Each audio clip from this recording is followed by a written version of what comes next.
Buenas tardes, bienvenidos, gracias por estar aquí. Vamos a ver una presentación sobre alucinaciones en los LLMs. Bueno, yo soy Mireia y mi compañero Jorge. Ambos trabajamos en Decide Soluciones, una empresa de analítica avanzada, y trabajamos como Data Scientist en el departamento de Data Science. Y bueno, más adelante, si alguno está interesado o algo, que nos contacte, que pondremos el contacto. Vamos a ver primero una pequeña introducción, veremos lo que es una alucinación, los tipos que hay, cómo se generan las respuestas en los LLMs, que es muy importante saber cómo se generan para saber por qué se generan las alucinaciones. Veremos en qué escenarios esto es más frecuente, formas de detectarlas o mitigarlas, dependiendo de la aplicación que usemos, pues igual con detectarlas es suficiente o igual queremos mitigarlas. Y por último, unas pequeñas conclusiones. Bueno, todos hemos usado más o menos los LLMs, sabemos lo que son. Quien más, quien menos, pues le ha preguntado algo a ChatGPT o algún otro modelo de lenguaje. Y muchas veces preguntamos cosas que a lo mejor no son tan importantes y nos da un poco más igual que nos conteste algo que es cierto que no, pero otras, pues igual sí que necesitamos una respuesta totalmente verídica y que no tengamos ninguna duda de que es la respuesta real. En estos casos, las alucinaciones pueden ser un problema muy importante porque las alucinaciones, a pesar de que cada vez aparecen modelos que son más completos y que son más fiables y que tienen mecanismos para evitar que sea tan sencillo que respondan mal, sigue siendo un problema que no se puede eliminar por completo. De hecho, bueno, ayer tuvimos la charla de nuestra compañera Carolina, que está aquí, que habló de cómo hacer un agente con LLMs y nos decía que uno de los problemas que tiene son las alucinaciones, y es así. Entonces, vamos a intentar investigar un poco, pues, o aprender todos entre todos por qué ocurren y qué cosas podemos hacer para intentar mitigarlas, aunque ya adelanto que no va a ser posible eliminarlas por completo. Las alucinaciones son esas respuestas que un modelo genera con una cierta seguridad, que te lo dice como si fuera verdadero, pero que no es cierto. Y provocando una cierta desconfianza, evidentemente, sobre todo, como decía, cuando es algo muy importante, cuando le preguntamos en un entorno empresarial, sanitario, jurídico, pues probablemente necesitamos que la respuesta sea confiable y que sea cierta, y ahí es cuando tienen una mayor importancia. Vale, aquí os vamos a poner unos ejemplos con los que todos nos habremos cruzado seguramente alguna vez. Por ejemplo, aquí nosotros estuvimos preguntando y dijimos, vale, ¿cuándo es el cumpleaños de Sam Altman? Y si os fijáis en nuestra primera respuesta que nos da, no tiene nada que ver con la segunda respuesta que nos da ante la misma pregunta, pero reformulada de distinta manera. Esto claramente pues, es una alucinación. Luego, otro ejemplo que vemos. Si os fijáis en esta pregunta, no tiene sentido, pero él sí que responde. Y esto ocurrió, esto leímos que había ocurrido porque mucha gente le preguntó sobre cuántas R's tenía la palabra strawberries. Y, y entonces el modelo había aprendido ese patrón y no fue capaz de aplicarlo bien. Y cuando le preguntamos una cosa totalmente incoherente, respondió lo que él había aprendido de sus patrones, pero que no tenía sentido. Y bueno, ya esto es el extremo máximo en el que no ha tenido en cuenta ninguno de los límites que los modelos tienen de morales. Y evidentemente, pues esto es otra clase de alucinación con la que tenemos que intentar evitar, evidentemente. Esto es algo muy fuerte. Esto lo generó Gemini. Sí, y esto es Es un caso totalmente real, real, se sí. compartió la conversación y se hizo pública, y eso algo que no tenía nada que ver con la conversación que llevaban hasta entonces.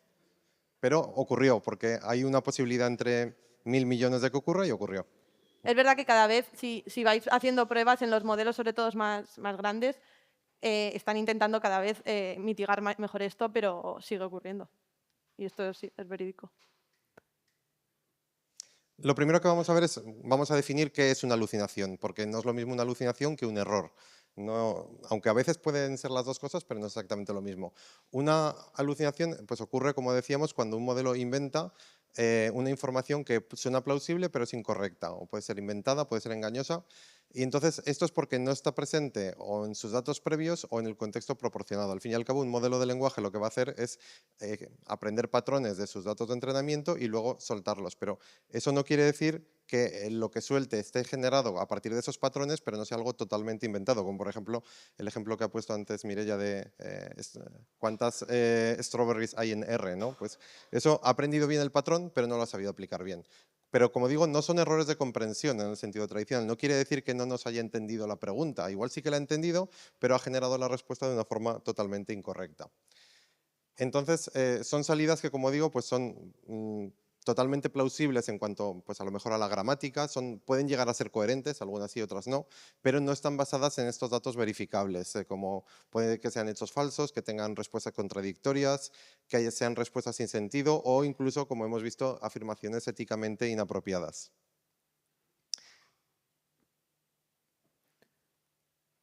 Podemos ir dando ejemplos de alucinaciones que iremos viendo a lo largo de la presentación, pero bueno, las podríamos clasificar en inexactitudes fácticas, como datos incorrectos de hechos, de ocurrencias que ha habido a lo largo del tiempo, lo que fuera. Citas falsas, autores que se inventa o autores que lo referencia mal. Razonamiento erróneo, esto seguro que nos ha pasado a todos cuando le hemos preguntado por un proceso más o matemático o un proceso lógico que no ha sabido llevar ese hilo de cadena lógica. Código inventado. Seguramente la mayoría habremos utilizado los LLMs para que nos ayuden con el código o que nos optimicen ciertas funciones y nos han devuelto librerías que no funcionan o funciones que no hacen lo que nosotros le hemos pedido. Confabulaciones temporales. Pues, por ejemplo, el ejemplo que habíamos visto de la fecha, cuando preguntas por fechas muy concretas, en muchos casos falla. Errores numéricos, que aparentemente pueden ser correctos porque son errores, como decía mi compañero, son cosas posibles, pero que no tienen coherencia o que no responden al cálculo que le hemos preguntado. Y bueno, cambio de contexto. Esto puede ser porque le preguntes por un dominio por el que él no tiene mucho conocimiento, porque no se le haya entrenado con ese dominio, y se vaya a uno que él considera próximo o que estás preguntando por ese y te responda una cosa totalmente de otro dominio distinto. Vale, entonces vamos a entender primero cómo generan las respuestas los LLMs para poder entender cómo funcionan las alucinaciones. Si alguno de vosotros pues, ya sabe muy bien, porque ha leído mucho de cómo generan respuestas los LLMs, pues igual puedes conectar 3 minutos y no pasa nada, pero yo creo que es importante que todos pues, partamos de la misma base. Los LLMs dividen, uno de los problemas que tienen es que trabajan con texto y pues, los modelos matemáticos pues, trabajan bien con números, no con texto. De alguna forma hay que hacer la traducción. Entonces lo que hacen es primero dividir el texto en tokens. Aquí, por ejemplo, pues hemos cogido un texto cualquiera que nos hemos inventado y lo hemos dividido en tokens. Cada token está representado con un color diferente y es pues es una palabra o una parte de una palabra que tiene un significado. Si veis, por ejemplo, la palabra tokenización la divido en dos, la he dividido en tokenización. Y luego la palabra en la tercera línea tokeniza la he dividido en tokeniza. Tiene sentido que la primera parte sea exactamente igual porque se refieren a algo muy parecido. Sin embargo, la terminación pues, le da un carácter un poco diferente a la palabra. Otras palabras, bien porque sean pues, muy frecuentes o bien porque ya tengan un sentido en sí mismas, pues toda la palabra es un solo token. Algunas palabras, bueno, aquí hemos puesto palabras un poco raras como, yo que sé, austrohúngaro o cualquier otra, que a ver cómo lo hace, y nos puede parecer que no tiene ningún sentido. Si vemos, por ejemplo, la palabra anticonstitucionalmente, pues bueno, el separar mente es una terminación bastante frecuente, es normal que la separe. Otras, pues no entendemos muy bien cómo lo ha hecho. Esto es porque los modelos de lenguaje aprenden ellos mismos a dividir las palabras como les parece bien. Si una palabra es poco frecuente o es algo un poco raro, pues a lo mejor la división no es la que a nosotros nos parece la más lógica, pero no quiere decir que no tenga su lógica dentro y para el modelo de lenguaje sí que tenga esa lógica. Una vez que dividimos las palabras en tokens, lo que hacemos es transformar cada una en un ID. Cada una de estas tiene un diccionario, el modelo de lenguaje, que cada uno de estos tokens corresponde a un numerito, que es el ID de este token, y de esta forma pues, puedes saber cuáles son las palabras que había y ya hemos hecho la transformación en números, que es lo primero que teníamos que hacer. Por ejemplo, hemos remarcado el token número 6602, es el que equivale a token como prefijo, porque si os dais cuenta, también está la palabra tokens en plural, que sin embargo es un token totalmente diferente, ¿no? Y, por ejemplo, pues podemos ver que el token número 13 corresponde al punto, el token número 11 corresponde a la coma, porque los tokens no solamente tienen un significado semántico, también pueden tener un significado gramatical. En este caso, pues los signos de puntuación tienen un significado gramatical y también nos interesa codificar esa información en forma de tokens. Luego, una vez que tenemos los tokens, cada token lo vamos a transformar en lo que se llama un embedding, que es un punto en un espacio multidimensional, que dependiendo de su significado, de su posición gramatical, del género, del número, de la función sintáctica, etcétera, va a tener un valor distinto. Lo que queremos es representar en un espacio multidimensional cada uno de estos tokens o palabras Si a partir de ahora digo palabras, quiero decir tokens siempre, porque los modelos de lenguaje no trabajan con palabras, siempre es con tokens. Lo que pasa es que como muchas veces es lo mismo, a veces decimos palabras, ¿no?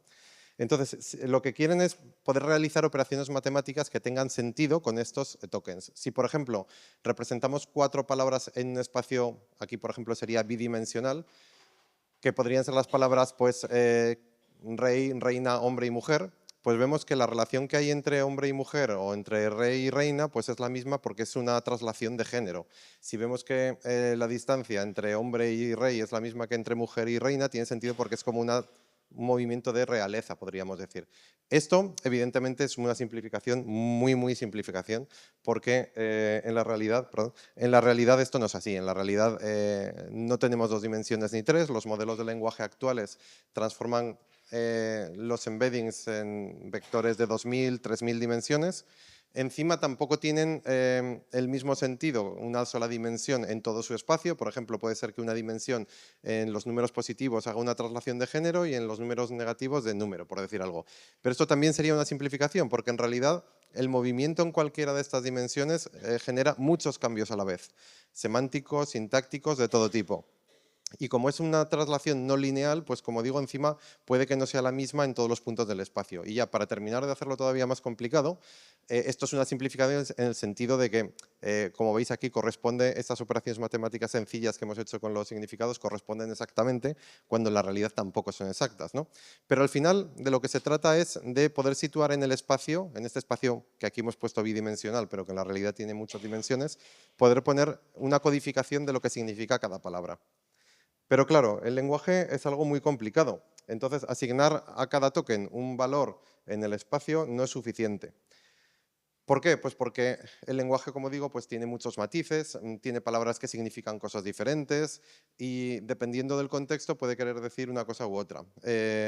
Si yo, por ejemplo, voy a un juicio y le digo estoy de acuerdo con su señoría al señor juez, pues no quiere decir lo mismo que si un amigo pues me dice hoy me gustaría comerme el bocadillo más caro del bar y le digo uy, estoy de acuerdo con su señoría, ¿no? Son las mismas palabras, pero aquí tengo un tono irónico que lo que hace es transformar completamente el significado de la frase.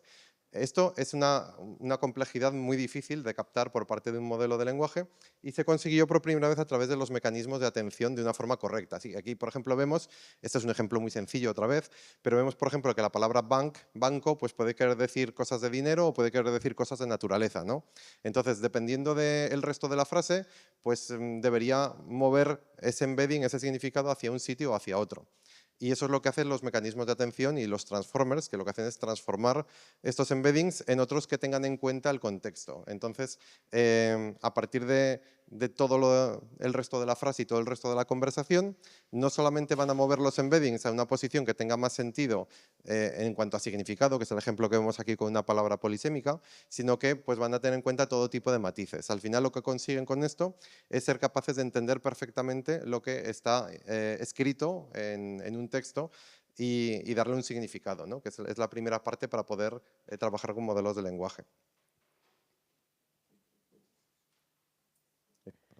Bueno, los LMs, como seguramente conozcáis, al final se entrenan con grandes cantidades de texto para predecir la siguiente palabra. Y todos los funcionamientos que tienen por detrás de tokenización, embeddings, el mecanismo de atención, sirven para ajustar sus parámetros internos para predecir la probabilidad de la próxima palabra. Así es como se van generando las secuencias de palabras que van respondiendo los LLMs. Aquí lo que queremos remarcar es que los LLMs son modelos probabilísticos. Y por eso puede ocurrir que ante una misma pregunta no te dé siempre, de hecho es lo que tiene que ocurrir, no te dé siempre la misma respuesta. No quiere decir que una esté bien o una mal, pero no tiene que ser la misma respuesta. Y esto ocurre porque no es remarcamos que no son modelos deterministas, porque encima es necesario que no sean deterministas. Deterministas nos referimos a que no siempre escoge como la próxima palabra aquella que dé mayor probabilidad. No, porque si siempre ocurriera eso, le estaríamos limitando su capacidad de creación, su contexto que quiere dar. Entonces, es necesario que no sean deterministas. También, bueno, algo muy positivo de los LLMs es que, como no son un lenguaje supervisado, se puede entrenar con una gran cantidad de datos, con gigantescos datasets. Y esto es lo que te permite que tenga muchísima información y la ventaja que te da que no sea supervisado es que no necesitas tener esos datos etiquetados en verdadero o falso o en lo que fuera, sino que son simplemente textos y textos para que el LLM vaya aprendiendo los patrones del lenguaje fluido.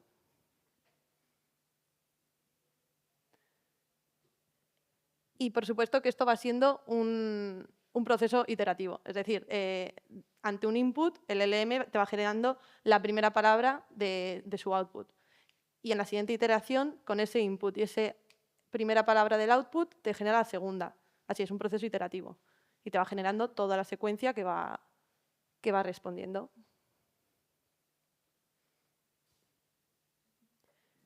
Y bueno, para ser más exactos y para que tenga más coherencia los LLMs, realmente lo que utilizan es una estrategia bin search, que al final no es que te escoja solo la palabra con mayor probabilidad, sino que te escoge entre las top K palabras más probables. Por ejemplo, si aquí tenemos un ejemplo. Bueno, vale. Tenemos la frase, Juan irá a la PyCon la próxima semana, y queremos traducirla del español al inglés. Pues el proceso que va a ir haciendo este LLM recibe el input, que sería esta frase en español, Juan irá a la PyCon la próxima semana, y en la primera iteración te da las 3 palabras, en caso de que pongamos un top K igual a 3, las 3 palabras con mayor probabilidad para esa primero y sub 1, que sería la primera palabra de la traducción. Y sobre cada una de esas 3 palabras, en la siguiente iteración, para la segunda palabra de la traducción, nos da para cada candidato de la primera palabra cuáles las 3 más probables para cada candidato anterior. Y así hasta que va generando la secuencia completa. Esto también tiene sentido, porque si lo pensamos, por ejemplo, ante una pregunta de ¿cuál es la comida favorita de los españoles? Pues a lo mejor en su I sub 1, si no tuviera en cuenta el I sub 2, I sub 3, es decir, todas las palabras de la secuencia a traducir, de la secuencia traducida, pues a lo mejor la primera palabra da más probabilidad el que la. Pero sin embargo, si ya sacas la I sub 2, dependiendo de la I sub 1, por ejemplo, el jamón y la tortilla, pues a lo mejor en conjunto la tortilla tiene más probabilidad que el jamón. Entonces, por eso es necesario ir viendo toda la secuencia y quedarte con la secuencia que más probabilidad tiene. No ir palabra a palabra, sino ir viendo palabra a palabra, pero teniendo en cuenta las anteriores para ir quedándote con la secuencia de mayor probabilidad.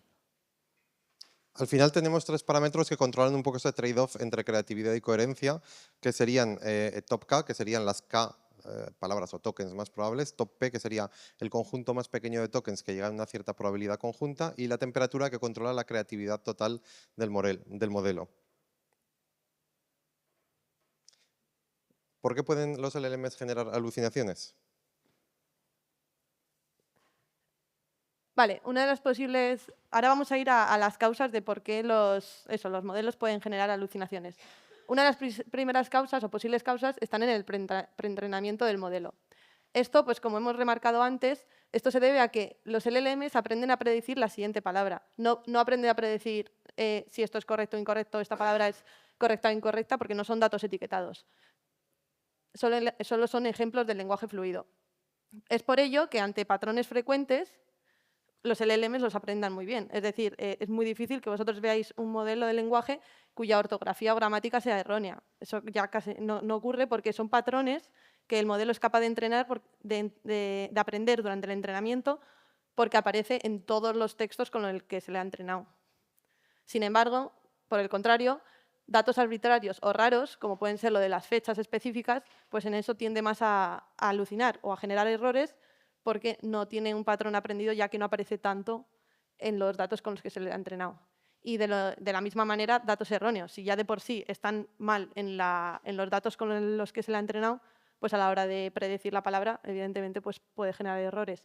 O esto también puede ocurrir porque coja la información de distintas fuentes al final se le entrena con muchísimos datos, y puede que ante una misma pregunta tenga 2 fuentes de información en las que encuentra que puede estar respondida esa pregunta, pero entre ellas pueden ser incoherentes. Entonces, ahí también generaría un error. Remarcamos que no distingue entre plausible y verdadero. Otra causa puede ser el postentrenamiento y la evaluación, porque muchas veces lo que hacemos es que cuando en la etapa de postentrenamiento, que hay una revisión manual de las respuestas, miramos qué porcentaje de las respuestas son correctas. Entonces le estamos dando un incentivo muy grande a los modelos de lenguaje a inventarse cosas, porque una respuesta incorrecta no puntúa mal, pero una respuesta correcta sí que puntúa bien. A pesar de que pueda ser, si se inventa algo, casi siempre sea algo que sea mentira, si con que alguna vez sea verdad es suficiente incentivo. Aquí, por ejemplo, entre estos dos modelos, el modelo B, que se inventa siempre algo, aunque a pesar de que solamente ha aumentado el porcentaje de aciertos de un 22 a un 23%, sería suficiente para seleccionarlo, frente al modelo A, que sabe decir no lo sé mucho más frecuentemente. Y bueno, independientemente de estas fases que hemos dicho, que puede estar causado tanto en el preentrenamiento como en el postentrenamiento, también influye mucho que tenga más tendencia o menos tendencia a alucinar un modelo LLM dependiendo de cómo le hagamos las preguntas. Es decir, ante prompts que son claros, con contexto, sin ambigüedades, pues hace que los LLM sean capaces de capturar mejor los patrones y buscar a ver si en el entrenamiento ha tenido un patrón similar para dar una respuesta con más probabilidad de que sea correcta. Y, por el contrario, ante prompts que son válidos, que no tienen calidad lingüística, que son incoherentes, pues hace que el LLM intente rellenar huecos para encontrar esos patrones. Y esto puede hacer que las respuestas pues, sean incorrectas. En resumen, pues bueno, la mala calidad de los datos y puede influir la complejidad del modelo también, y las tareas de alta complejidad, sobre todo que tienen razonamientos matemáticos, cuyos patrones son más difíciles de encontrar, pues son más difíciles. Vamos a pasar un poco rápido a ver si llegamos a la demo. Bueno, sí, como hablábamos, sí, esto lo podemos pasar también rápido porque es un poco lo que hemos hablado antes, pero poniendo los ejemplos. ¿Qué tipos de alucinaciones encontramos? Pues puede inventarse hechos, como decir Albert Einstein nació en 1882 en Berlín. Pues son datos que se ha inventado porque no es correcto. O que no tenga coherencia lo que dice, como el ejemplo que hemos puesto de la fecha de cumpleaños de Sam Altman. O confusión entre los conceptos. El presidente de los Estados Unidos durante la Guerra Civil fue Franklin Roosevelt. Esto es una cosa que nos respondió y, bueno, pues como podéis saber, pues es un error, no se refería a la Guerra Civil, sino que fue a la Guerra Mundial, entonces pues hace esa incoherencia entre los conceptos. Bueno, sí, los ejemplos que habíamos visto. Sí, entonces, ¿cómo podemos detectar las alucinaciones? Primero podemos intentar verificar los hechos en fuentes fiables que tengamos, podemos comparar entre distintos modelos o podemos evaluar una evaluación humana, que evidentemente pues, es mucho más lento, o podemos mirar la consistencia interna a ver si las respuestas se contradicen entre sí. Como si preguntamos varias veces va a responder cosas distintas, pues podemos ver si es lo mismo o no es lo mismo. Podemos utilizar métricas que existen de veracidad, que se basan también en textos verificados. Si utilizamos RAG, también hay métricas específicas para RAG, o podemos utilizar un modelo supervisor que sea el que juzga si es correcto o no es correcto. Y bueno, ahora ya que lo estáis pidiendo, pues vamos a hacer una demo rápida. Sí, vamos a hacer una demo para ver un ejemplo de una alucinación y cómo poder determinarla o verla. ¿No se está viendo el código? ¿No se está viendo el código? No, Vaya. creo que lo tenemos que pasar a otra pantalla, quizá. Sí. Oh, no sé cómo pasarla. ¿Aquí? Sí, ahí. Suéltalo. Vale. Vale, perfecto. Vamos a utilizar... No sé cómo vas a poder entonces. Sí, no hay problema. Vamos a utilizar Oyama. Vale, vamos a utilizar Oyama, que como, no sé si sabréis, bueno, es un servidor para permitir utilizar modelos de lenguaje en local. Y... Necesitamos que nos digáis un nombre. Venga, vale. por la parte de aquí, decidnos un nombre propio. Juanma. Por aquí un apellido. Cabello, ¿eh? Pasarelo. Venga, Juanma perfecto. Pasarelo. Juanma Cabello Pasarelo. Vale, la idea de esta demo es que vamos a pedir a un LLM que nos dé la biografía de una persona que, como habéis visto, pues es totalmente inventada. ¿No? ¿No se ha escrito bien? A ver, sube. Juanma. Bueno. Por la... Vale. Pasarelo. Sí, perdón. Vale. Gracias. Gracias. Bueno, va a tardar un poquito más porque ahora voy a volver a ejecutarlo. Aquí pedimos la biografía de esta persona inventada y estamos cargando, ahora tardará un poco porque está ahora cargando en local el modelo, porque con Oyama estamos cargando un modelo Yema. No sé dónde está. Vale. Y aquí, pues como veis, nos está contando la biografía de esta persona. No os creáis que da poca información, sino que da bastante información, como que le conoce mucho. Entonces nosotros ahora, una manera de determinar si es alucinación o no, vamos a pedir al mismo modelo que nos dé 3 respuestas ante el mismo prompt. Es decir, ante que nos dé una biografía de esta persona. Entonces lo que queremos es que nos responda 3 veces sobre esa pregunta, que acorde de lo que le hemos contado, lo normal es que no nos dé la misma respuesta, exactamente la misma, porque no es un modelo determinista, sino probabilístico, pero sí que es verdad que el contenido debería ser coherente, en caso de que sea real. Entonces, bueno, nos está respondiendo, tenemos las 3 respuestas, las vamos a imprimir. Bueno, aquí nos ha dicho pues, distintas personas, distintas biografías que se ha inventado, que no son coherentes entre sí. Entonces, lo que vamos a hacer es que el mismo modelo de lenguaje pues, nos puede decir si es coherente o no. Claro, eso es, le hemos pedido que nos diga si hay coherencia entre las 3 respuestas que nos ha dado. Estamos utilizando otro LLM para que nos diga si hay coherencia. Y aquí correctamente ha detectado que no hay coherencia entre las 3 versiones. En cada uno es una persona totalmente distinta, con lo cual esto es una de las maneras para detectar que se lo ha inventado, porque no hay coherencia entre las versiones. Una forma de solucionarlo sería utilizar un modelo más grande. Aquí, por ejemplo, le vamos a pasar el mismo prompt a la GPT-5. Esperemos que la conexión a Internet funcione bien. Sí, aquí estamos utilizando la API de GPT. De momento no. Y al ser un modelo más grande y que utilice cadenas del conocimiento por detrás, efectivamente, como veis, alucina mucho menos, de hecho no alucina, y te da la verdad y te admite que no tiene información verificable. Esto también es un poco para ver, pues también que dependiendo de distintos modelos, pues uno puede alucinar, otro no, uno es más grande que otro. Y también una manera de detectarlos es eso, preguntando ante el mismo modelo 3 respuestas y a ver si entre ellas hay coherencia. Vale, y para terminar vamos a ver formas de mitigar las alucinaciones. Una forma de mitigar pues es, como decimos, tener mejores datasets, especialmente si nosotros somos los que hemos creado el modelo de lenguaje, pues hay que tener en cuenta que los datos estén bien, que no haya falsedades. Si yo alimento un modelo de lenguaje con datasets que dicen que el hombre nunca ha llegado a la luna, pues es posible que cuando le pregunte me diga eso, evidentemente. Si hago un ajuste del modelo, lo mismo. Si puedo hacer un fine-tuning del modelo con datos específicos, pues probablemente sea mucho mejor respondiendo a preguntas de este dominio concreto.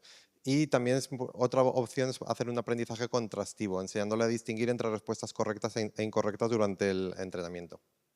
Luego, en cuanto a la arquitectura y despliegue, también tenemos distintos enfoques o estructuras que nos ayudan a mitigar esas alucinaciones, como puede ser con los RAG. Al final, los RAG le permiten al LLM tener información verídica y actualizada sobre el dato que le estás preguntando, con lo cual ahí es más difícil que alucine porque sí que tiene información verídica.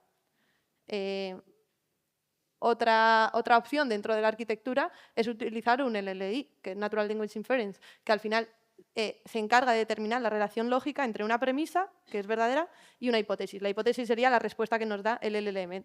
Entonces, una vez tenemos la respuesta del LLM, estos mecanismos te permiten decir si ante una premisa que es verdadera hay relación, o sea, es coherente o no es coherente. Y así ver si es alucinación o no es alucinación. Y luego estaría el cross-checking, que es un poco lo que hemos hecho antes. Por ejemplo, preguntar, en este caso, a varios modelos. Antes hemos preguntado al mismo modelo 3 respuestas. En este caso, podemos preguntar a distintos modelos para la misma pregunta a ver qué respuestas nos da. Y ante las respuestas que nos dé, podemos tener distintas estrategias de elegir cuál quedarnos. Teníamos la del majority vote, que al final es quedarte con la que, de todos los modelos, con la respuesta mayoritaria entre ellos, que haya debate, es decir, tener un modelo que genere, otro que critique y otro que decida cuál es el correcto. Y luego el self-consistency muestra múltiples cadenas de razonamiento en el mismo modelo para elegir la mejor respuesta. También podemos hacer un razonamiento chain of thought que consiste en una pregunta, dividirla en varias partes y hacerla parte por parte, que es lo que hace de hecho GPT-5 y por eso antes probablemente le ha ayudado mucho a no tener una alucinación. Es decir, si yo le pregunto cuál fue el primer humano que viajó al espacio y en qué año, pues eso lo puedo dividir en varias partes. Primero puedo buscar información sobre vuelos espaciales tripulados, puedo encontrar que Yuri Gagarin voló al espacio, luego verifico el año del vuelo en otra fuente, luego voy paso por paso y de esta forma la respuesta final siempre va a ser mucho más fiable.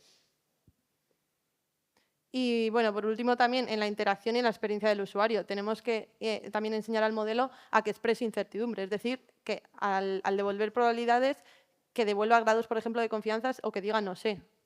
Los prompts que sean más seguros, como hemos comentado antes, entre prompts más seguros o más directos, hay menos probabilidad que alucine a prompts que son más ambiguos. Intentar que cite la fuente. En caso de que tengamos dudas, le decimos que nos devuelva la fuente de la cual lo ha sacado esa información, especialmente con un RAG.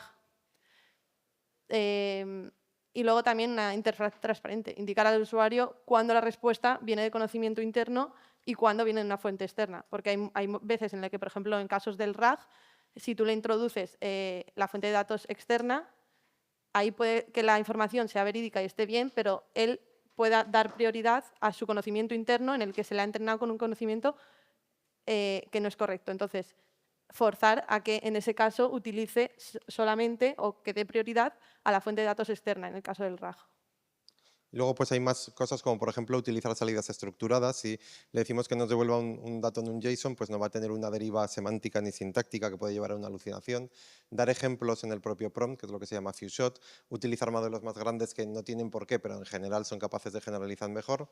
Y supervisión humana, por supuesto, cuando sea una tarea crítica. Y por supuesto, como hemos visto, hay valores de temperatura top K y top P que nos pueden ayudar a mitigar algo las alucinaciones, aunque no puedes asegurarlo nunca. Al final, la conclusión es que las alucinaciones se pueden mitigar, pero nunca se pueden eliminar al 100%. Efectivamente, bueno, como ha dicho mi compañero, la conclusión principal es que no podemos pretender que se vayan a eliminar al 100% las alucinaciones, pero sí que hay formas y metodologías para intentar reducirlas, o al menos que las tengamos controladas y seamos conscientes de que ahí está pudiendo haber una alucinación. Y por ello nosotros siempre defendemos que los LLMs, por supuesto, que son súper necesarios, interesantes y nos ayudan mucho, pero tenerlos como aliados, no como una fuente de información verídica siempre. Y nada, ya hemos terminado. Muchas gracias. Muchas gracias, espero que os haya gustado y gracias por atender.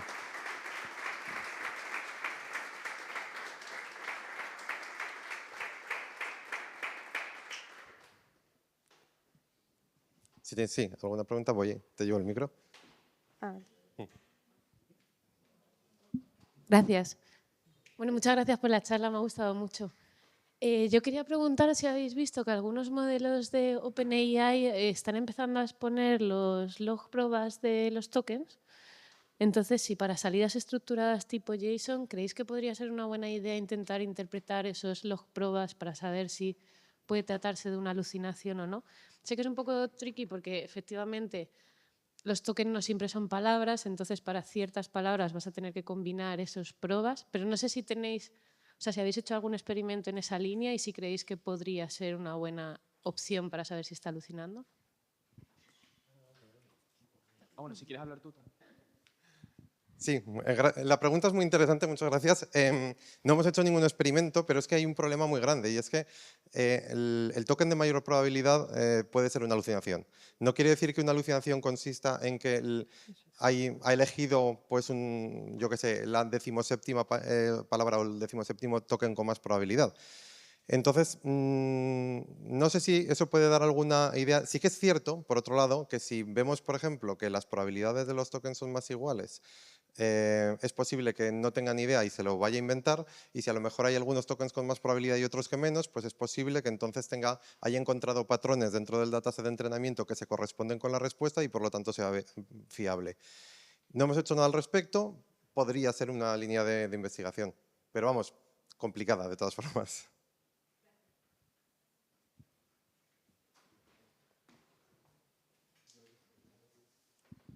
Hola, bueno, bastante bien. Gracias por la presentación. Bueno, habéis comentado con unos parámetros importantes para evaluar el rendimiento y cómo si los modelos están alucinando es la temperatura. Yo quería preguntaros cómo de importante es este parámetro, ¿no?, a nivel de importancia y cómo se puede medir cuál es el valor óptimo de este parámetro, si es mediante prueba de error o cómo se podría evaluar mejor. Gracias. Gracias. Pues la temperatura efectivamente es un parámetro muy importante porque lo que hace es modificar las probabilidades de salida. Es decir, primero calcula las probabilidades, si le damos una temperatura alta lo que va a tender es a unificar más las probabilidades de todos los tokens, si le damos una temperatura baja va a dar mucha más importancia o a resaltar más los que ya tenían mucha probabilidad. Entonces, el problema que hay con esto es que, para empezar, como decía, puede ser que los más probables sean alucinaciones, no hay nada que nos lo impida. Pero luego, aparte de eso, ¿cuáles son los valores? Pues si, por ejemplo, depende de la aplicación. Si lo que quiero, por ejemplo, es hacer un cálculo matemático, entonces no quiero que sea creativo. Le puedo dar un valor bajo, le puedo dar 0,2, por ejemplo, y no hay ningún problema en darle un valor tan bajo. Si, por ejemplo, le digo una pregunta, clasifícame ese texto entre 3 tipos. Por ejemplo, imagínate una llamada a un call center y digo, quiero saber si esto es una reclamación, si esto es una factura o si esto es, no sé, me lo estoy inventando, ¿no? Y que devuélveme una palabra que diga lo que es. Ahí tampoco quiero que sea creativo. Puedo decirle, pues es un valor de temperatura muy bajo y no pasa nada. Pero si quiero escribir un texto normal, si quiero, por ejemplo, redactar un email, hacer un informe, es obligatorio tener un valor de temperatura alto, porque es que si no, se va a notar muchísimo que esto ha sido generado por un LLM. No va a ser natural y ni va a parecer humano. Y ahí le podría dar pues, un valor de 1 o incluso mayor. ¿Qué pasa si le doy un valor muy alto? Pues es cierto que entonces las probabilidades de salida se tienden a igualar. Si se tienden a igualar, puedes coger cualquiera y hay un poco más de probabilidades de que los que tenían menos probabilidad, que ahora tienen más, sean alucinaciones. Entonces, cuanto más creativo, es un poco más probable que sean alucinaciones. Pero ya depende, como digo, si lo que le estamos pidiendo es un trabajo creativo, es que tenemos que fomentar que sea creativo. Entonces, depende del contexto. Eso es, no hay un valor óptimo que digamos. Si es o sea, es lo que ha comentado mi compañero, que dependiendo un poco lo que queramos que haga en ese momento, Claro. se le da un valor u otro. Pero tampoco podemos poner, también depende de los otros parámetros, porque, por ejemplo, si estamos seleccionando top K, los 20 tokens más probables, pues ahí nos va a dar un poco igual que todos tengan más o menos la misma probabilidad. Si tengo un top K de 2000, pues ahí alucinaciones mucho más fáciles, porque nos va a dar algunos tokens que no, con probabilidad alta que no nos debería haber dado probabilidad alta.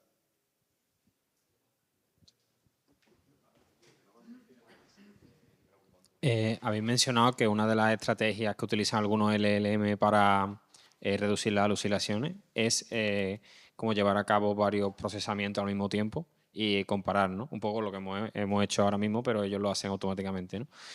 Y yo me preguntaba, claro, entonces el control de las alucinaciones, si ya de por sí un LLM consume muchísimos recursos, también tiene un coste bastante fuerte, ¿no? Crear LLM más precisos, porque pueden estar implicando, no sé, 3 o 10 procesos al mismo tiempo, ¿no? Y eso supongo que también lo considerarán las empresas, ¿no?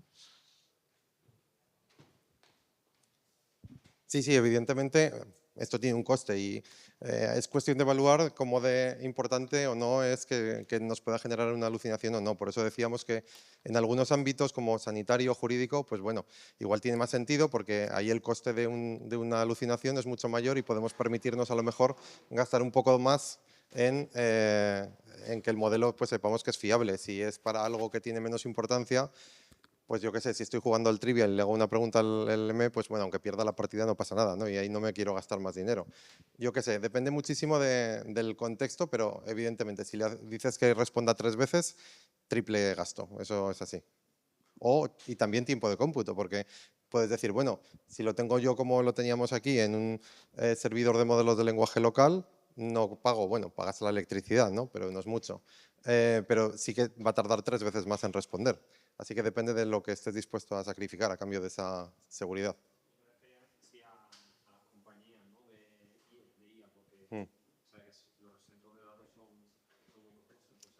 Claro.